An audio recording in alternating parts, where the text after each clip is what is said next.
Fall manure application, best management practices.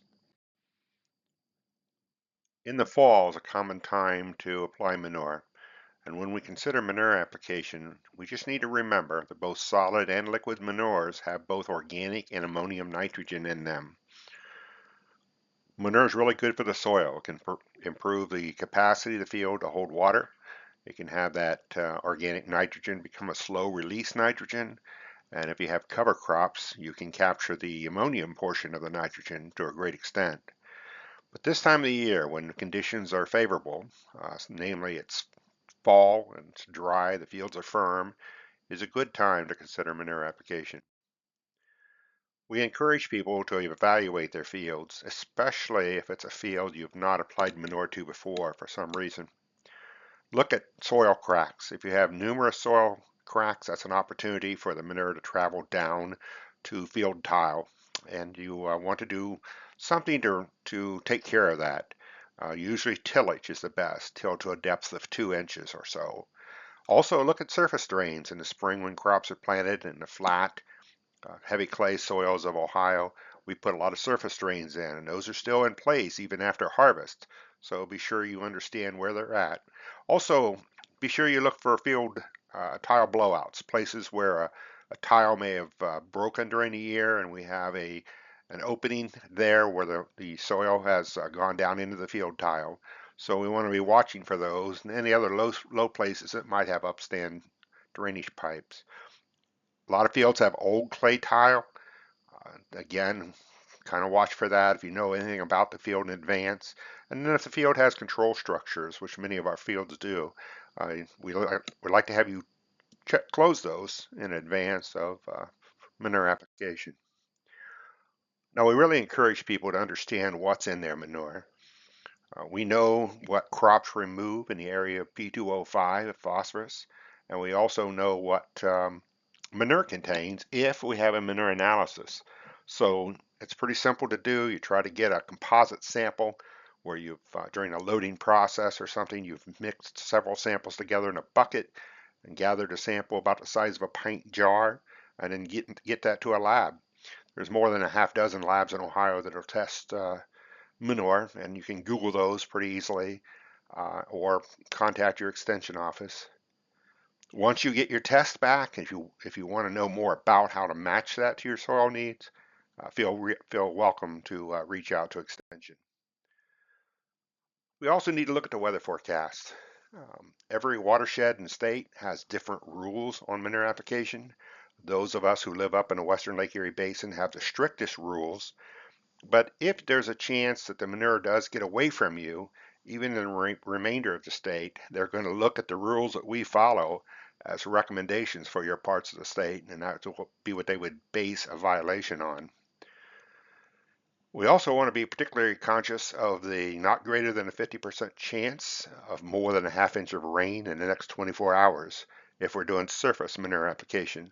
Now, if you work that manure in immediately or subsurface apply it during the application process, that rule wouldn't apply to you, but just be aware of that. When you do apply manure, we really encourage you to get it into the ground if at all possible. This is an example of a very dry fall in this video, much like the fall we have right now going on in Ohio.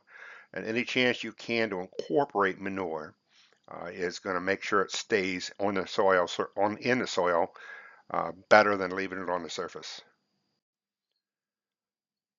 If you want to capture much of that ammonium nitrogen that's in that manure, either plant cover crops in advance of manure application or get them planted as soon as the field's suitable after manure application.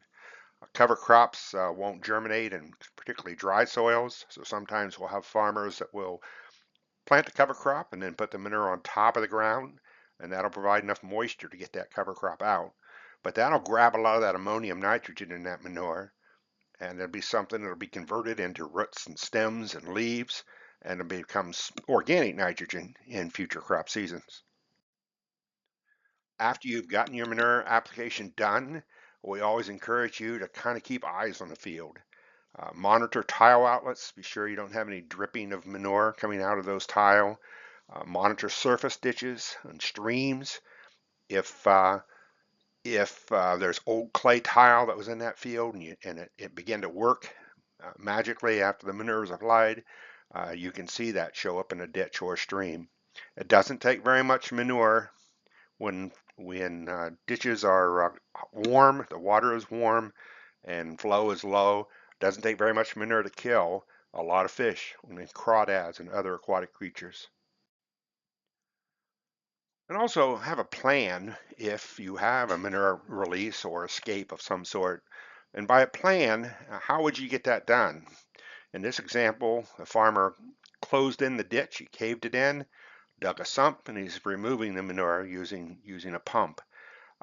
Know who you're going to reach out to, know who's got the equipment you need, make sure it's available, you've got their cell numbers.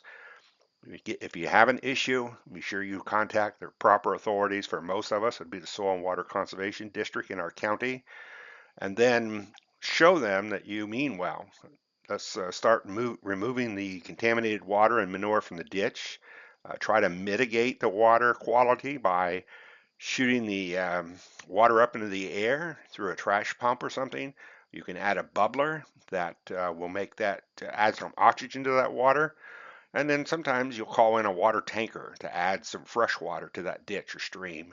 Again, you're wanting to improve that water as fast as possible. And again, you can contact your local soil and water if you have questions about how that would be done in your particular area.